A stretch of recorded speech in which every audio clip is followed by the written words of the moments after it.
नमस्कार साथियों, वंदे मातरम। स्वागत है हमारे YouTube चैनल पर। आज हम जानेंगे 2024 ओपिनियन पोल के बारे में कि अब की बार 2024 में कौन बनेगा प्रधानमंत्री। चलिए ऐसी ही वीडियो देखने के लिए हमारे चैनल को सब्सक्राइब कर लें, क्योंकि आने वाली वीडियो आप तक जल्दी पहुंच सके। हम आपके लेकर आए 2024 लोकसभा ओपिनियन पोल सटीक सर्वे कि अब की बार कौन बनेगा प्रधानमंत्री। आपको पता ही है कि अरविंद केजरीवाल को गिरफ्तार कर लिया गया है और इसी सटीक ओपिनियन पोल में देखा जा रहा है कि जनता के मन में सवाल उठ रहे हैं कि 2024 में कौन बनेगा प्रधानमंत्री।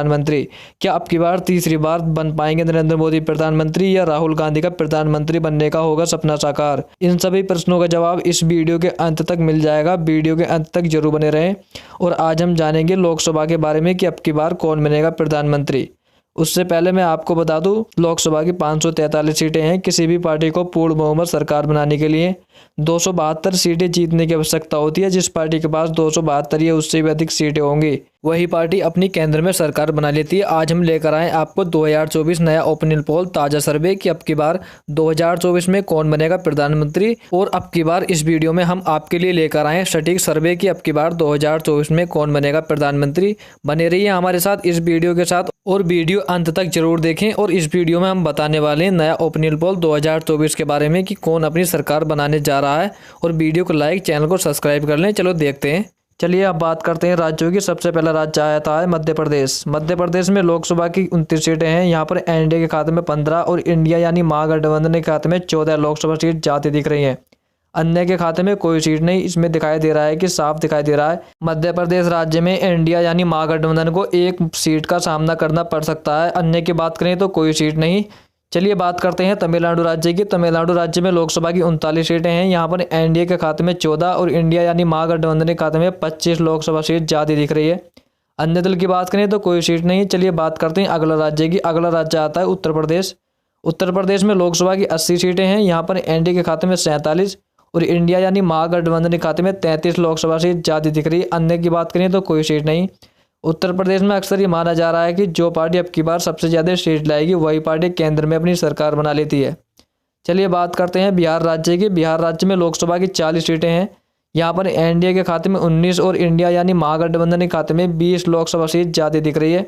अन्य की बात करें तो एक लोकसभा सीट जाने का अनुमान है। बिहार राज्य में कह सकते हैं कि इंडिया यानी महागठबंधन को काफ़ी फायदा होता नजर आ रहा है, वो भी एक सीट का।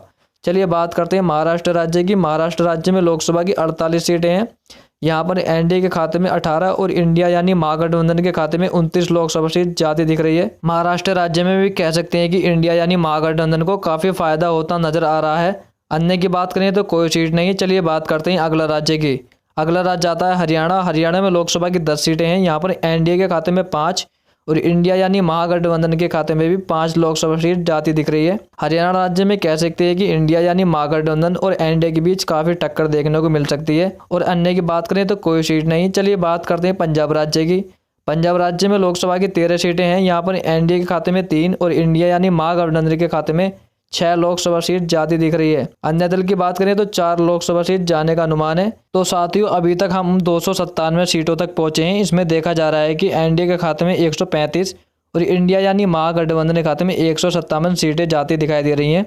इसमें कह सकते हैं कि इंडिया यानी महागठबंधन अभी भी बढ़त बनाती जा रही है। अन्य की बात करें तो 5 लोकसभा सीट जाने का अनुमान है।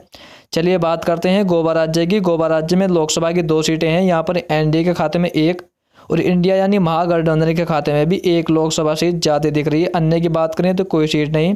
इसमें भी कह सकते हैं कि दोनों की टक्कर देखने को मिल सकती है। चलिए बात करते हैं छत्तीसगढ़ राज्य की। छत्तीसगढ़ राज्य में लोकसभा की 11 सीटें हैं। यहाँ पर एनडीए के खाते में 5 और इंडिया यानी महागठबंधन के खाते में भी 6 लोकसभा सीट जाती दिख रही है।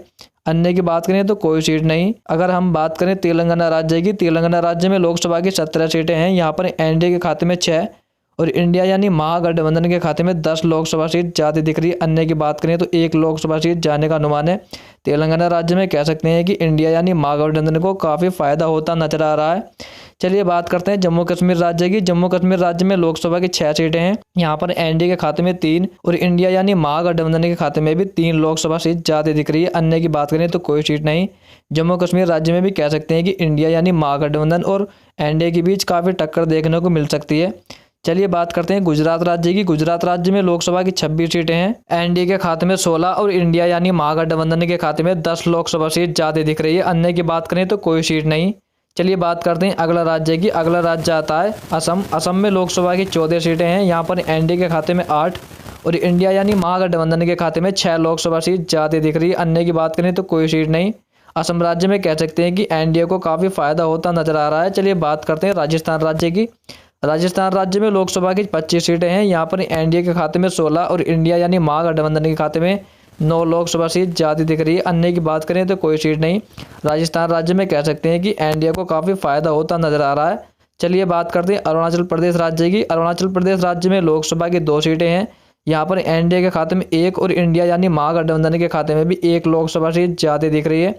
अन्य की बात करें तो कोई सीट नहीं। इसमें भी देख सकते हैं कि दोनों की टक्कर देखने को मिल सकती है। चलिए बात करते हैं मेघालय राज्य की। मेघालय राज्य में लोकसभा की 6 सीटें हैं। यहाँ पर एनडीए के खाते में 2 और इंडिया यानी महागठबंधन के खाते में 4 लोकसभा सीट जाती दिख रही है। अन्य की बात करें तो कोई सीट नहीं। मेघालय राज्य में कह सकते हैं कि इंडिया यानी महागठबंधन अभी भी 2 सीटों से आगे चल रही है। चलिए बात करते हैं झारखंड राज्य की। झारखंड राज्य में लोकसभा की 14 सीटें हैं। यहाँ पर एनडीए के खाते में 7 और इंडिया यानी महागठबंधन के खाते में भी 7 लोकसभा सीट जाती दिख रही है।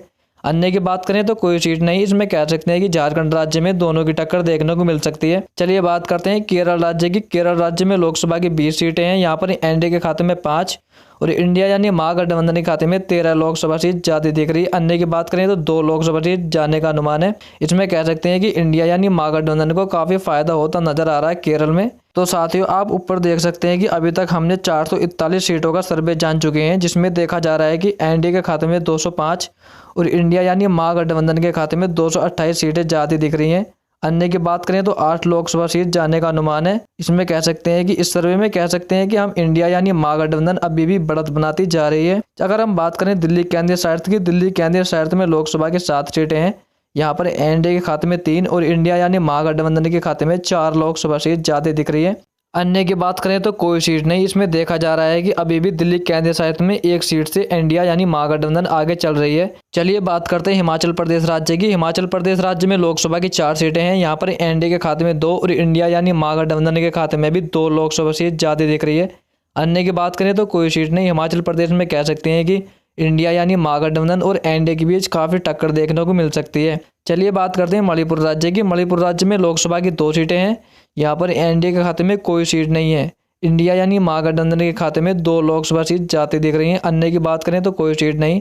मणिपुर राज्य में कह सकते हैं कि इंडिया यानी महागठबंधन को 2 सीटों का फायदा होता नजर आ रहा है।